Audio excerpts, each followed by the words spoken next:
ამერიკის შეერთებული შტატების სახელმწიფო შეერთებული შტატების დეპარტამენტის დელეგაცია ოპოზიციასთან შეხვედრებს აგრძელებს. ამ წუთებში ამერიკელი სტუმრები ძლიერი საქართველოს ლელოს თავისუფლების მოედნისა და ანა დოლიძის ხალხის პარტიის წარმომადგენლებს ხვდებიან. უკვე დასრულდა შეხვედრა გიორგი გახარიას პარტიის წევრებთან. სხვა ოპოზიციურ პარტიებს ამერიკული დელეგაცია მომდევნო დღეებში შეხვდება. ამერიკელი სტუმრები გაესაუბრებიან ქართული ოცნებისა და ბიზნესის წარმომადგენლებსაც, ასევე რელიგიურ ლიდერებს.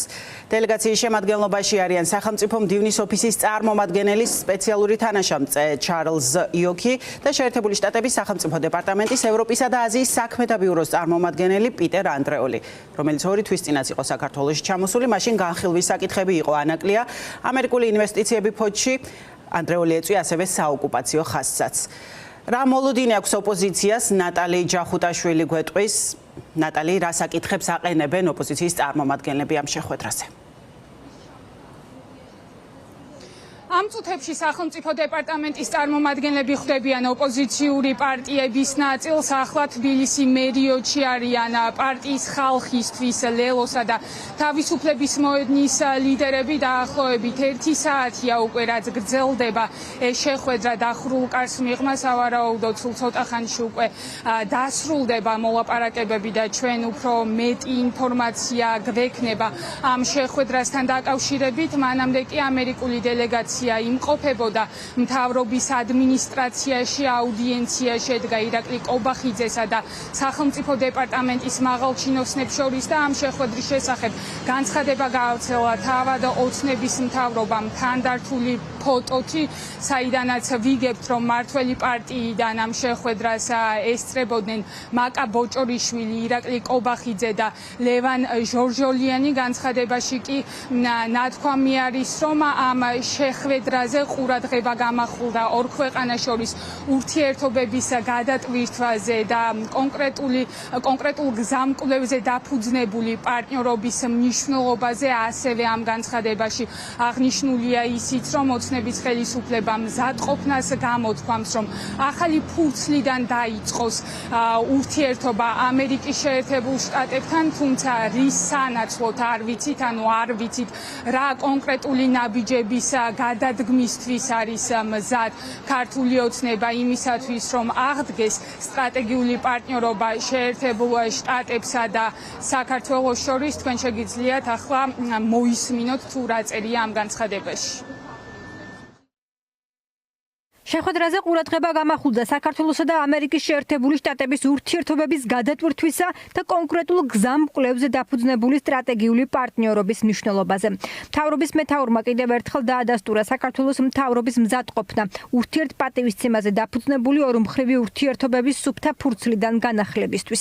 აღინიშნა, რომ მისასალმებელია ამერიკის შეერთებული შტატების სახელმწიფო დეპარტამენტის ინტერესი საქართველოსადმი, რასაც ადასტურებს ბოლო პერიოდის კონტაქტების ინტენსივობაც. ხაზი გაესვა საქართველოს როგორც სანდო და საიმედო პარტნიორის როლს რეგიონში. პრემიერ-მინისტრმა განაცხადა, რომ საქართველო მზად არის მომავალშიც შეუწყოს ხელი რეგიონში ხანგრძლივი მშვიდობისა და სტაბილურობის უზრუნველყოფისაკენ მიმართულ ძალისხმევას.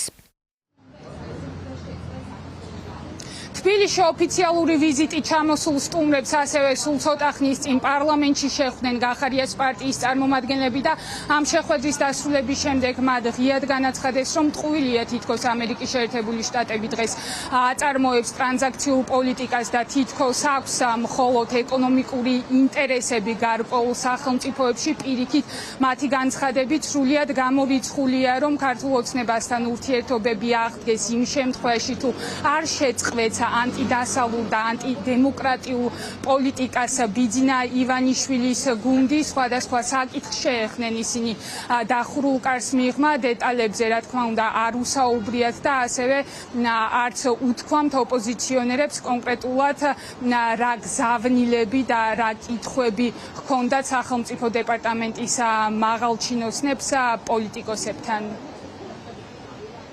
ეს არის იმ დონის დელეგაცია და იმ დონის პოლიტიკოსები და პროფესიონალები, რომელსაც რა თქმა უნდა ქართული ოცნება საკუთარ პროპაგანდით ვერ მოატყუებს. ამიტომ აქ მთავარი არის რეალური მზაობა და მზადყოფნა ოცნების მხრიდან, რამდენად არიან ისინი მზად ამ ურთიერთობის გადასატვირთად. და დანარჩენს გვაჩვენებს დრო, მე პირადად არ ველოდები უახლოეს მომავალშიც განსაკუთრებულ ცვლილებებს, მაგრამ პროცესი დაძრულია, რაც თავისთავად მისასალმებელია. თუ ოცნება არ გაიაზრებს იმას, რომ ჩვენი სტრატეგიული პარტნიორობა თავიდან ბოლომდე არის დამოკიდებული და დაკავშირებული იმასთან, რამდენად იქნება ოცნება დემოკრატიული, ასე ვთქვათ, ხელისუფლება, სხვა შემთხვევაში ამ ურთიერთობას რაღაც სერიოზული გადატვირთვის შანსი უბრალოდ ფიზიკურად არ აქვს. ჩვენ ვხედავთ ფაქტს, რომ საქართველოს დამოუკიდებლობის დღეს 26 მაისს ამერიკის სახელმწიფო მდივანი სტუმრობს სომხეთს, მაშინ როდესაც რა თქმა უნდა საქართველოს დამოუკიდებლობის დღეს ნორმალურ ვითარებაში ის პირველ რიგში თბილისში ქართულ ხალხთან ერთად უნდა აღნიშნავდეს ამ დღეს, მაგრამ ოცნების ამ დამაზიანებელი პოლიტიკის გამო ჩვენ ვხედავთ, რომ ეს ურთიერთობა არის სრულიად მოშლილი. სახელმწიფო დეპარტამენტის მაღალჩინოსნები თბილისს დატოვებენ 29 მაისს, მანამდე ისინი შეხვდებიან პოლიტიკურ პარტიებს, ოცნების ხელისუფლების წარმომადგენლებს, ნაწილს უკვე შეხვდნენ, ასევე ცნობილია ისიც, რომ იგეგმება შეხვედრა სასულიერო პირებთან და ფორმულას ინფორმაციით კონკრეტულად საქართველოს კათოლიკოს პატრიარქ შიო მესამეს შეხვდებიან ამერიკელი სტუმრები. საინტერესოა რა საკითხებზე იმსჯელებენ. დახურულ კარს მიღმა და შეგახსენებთ, რომ დელეგაციის წევრებს შორის თბილისში იმყოფება პიტერ ანდრეოლი, რომელიც ზუსტად 2 თვის წინ იმყოფებოდა საქართველოში ოფიციალური ვიზიტით. მაშინ გვახსოვს, რომ ის პირადად ჩავიდა ანაკლიაში ადგილიდან გაეცნო სიტუაციას და მაშინ ითქვა, რომ დახურულ კარს მიღმა მოლაპარაკებების ერთ-ერთი მთავარი საგანი უკავშირდებოდა სწორედ საქართველოს როლს შუა დერეფანში და ანაკლის ღრმაწყლოვანი პორტის პროექტის პერსპექტივებს. საინტერესოა, ახლა რა მისიით ჩამოვიდა ეს დელეგაცია ვაშინგტონიდან, ჯერჯერობით არ ვიცით შემაჯამებელი განცხადება სტუმრების მხრიდან გაკეთდება თუ არა.